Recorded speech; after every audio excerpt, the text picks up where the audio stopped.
নমস্কার বন্ধুরা, আপনাদের সকলকে অনেক অনেক স্বাগতম। আজকে আমি সকাল সকাল নাস্তা খাওয়ার জন্য নিয়েছি চাউলের গুঁড়ি আর নারিকেল। আজকে আমি ভাপা পিঠা দিয়ে চা খাবো, এই জন্য আজকে ভাবলাম দিদি ভাইয়াদের সঙ্গে শেয়ার করে নিই। দেখুন, আমি নিয়েছি চাউলের গুঁড়ি আর নিয়েছি নারিকেল। নারিকেলটাকে এখন আমি কুড়িয়ে নেব, তারপরে দেখাচ্ছি। দেখুন, এভাবে আমি নারিকেলগুলিকে কুড়িয়ে নেব। আজকে নারিকেল দিয়ে চা নাস্তা কেন করব? বাচ্চাদের স্কুলটা গরমের বন্ধ দিয়েছে, তো ওই জন্য ভাবলাম আজকে ভাতটা অল্প দেরি করে বানাবো, সকালে নাস্তাটা আজকে পিঠে দিয়েই খাবো। সেই জন্য আজকে ভাপা পিঠা দিয়ে চা খাবো। এই দেখুন, আমি সব নারকেলগুলি কুড়িয়ে নিয়েছি। এখন আমি চাউলের গুঁড়ির সঙ্গে মেখে নেব। এই দিয়ে দিলাম লবণ। লবণটা একটু যে যেরকম খেতে ভালোবাসেন অল্প একটু বেশি দিবেন, কেননা চার সঙ্গে খাওয়া হবে, তো এটা ভাতের পিঠা হবে। লবণটা একটু বেশি হলে খেতে ভালো হয়। এখন দিয়ে দেব অল্প একটু চিনি। চিনিটা আমি অতটুকু দিয়েছি। আর এখন দিয়ে দেব নারিকেল।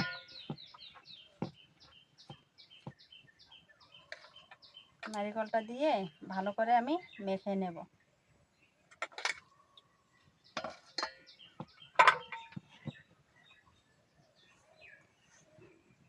এভাবে বানিয়ে দিদি ভাইয়েরা চার সঙ্গে খাবেন, খেতে অনেক ভালো লাগে। আমার তো অনেক ভালো লাগে এভাবে খেতে।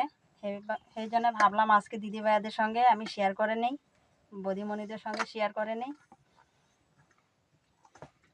আপনারা অবশ্যই বানিয়ে খাবেন ঘরে এভাবে। এই নারিকেলটা গুঁড়ির সঙ্গে ভালো করে মিলাতে হবে, না হলে ওইটা আঠাটা হবে না। এই দেখুন, আমি জলটা বসিয়ে দিয়েছি গরম হওয়ার জন্যে। আর এখন আমি পিঠাগুলি বানিয়ে নেব। এই দেখুন, এভাবে আমি মেখে নিয়েছি নারিকেল দিয়ে, গুঁড়িটাকে ভালো করে মিলিয়ে নিয়েছি। এখন আমি নিয়েছি এরকম ফুটো ফুটো থাল একটি নিয়েছি, ভাপে বসাবো, তো তাই এই থালের মধ্যে আমি একটা এখন কাপড় দিয়ে দেবো। ভালো একটা কাপড় দিয়ে পিঠাগুলি এই কাপড়ের উপরে দেব। এভাবে কাপড়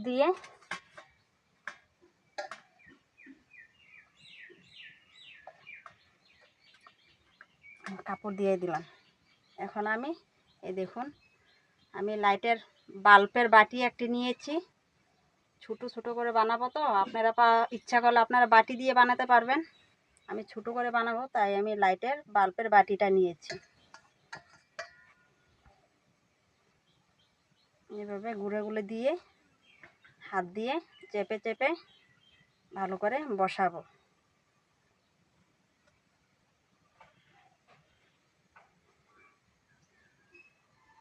এই দেখুন, এভাবে আমি লাগিয়ে দিয়েছি। এখন এটাকে এভাবে সাইডে টোকা দিয়ে দিয়ে ছুটিয়ে নেব।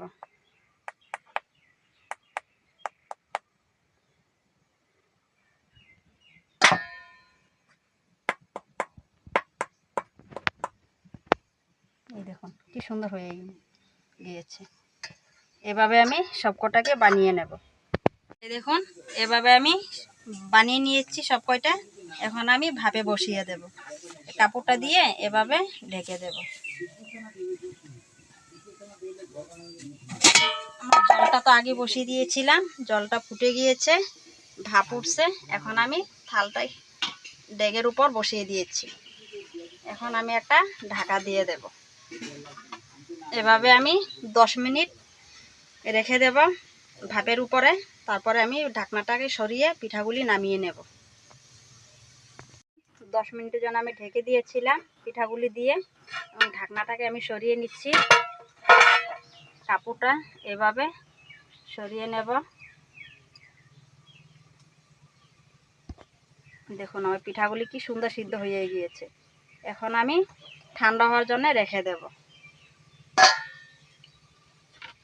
এই দেখুন বৌদিমণিরা, দিদিভাইয়েরা, আমার পিঠা রেডি হয়ে গিয়েছে। আমার চাও বানিয়ে নিয়েছি। এখন চার সঙ্গে পিঠা দিয়ে খাবো। আপনাদের কেমন লেগেছে আমার ভাপা পিঠা দেখে?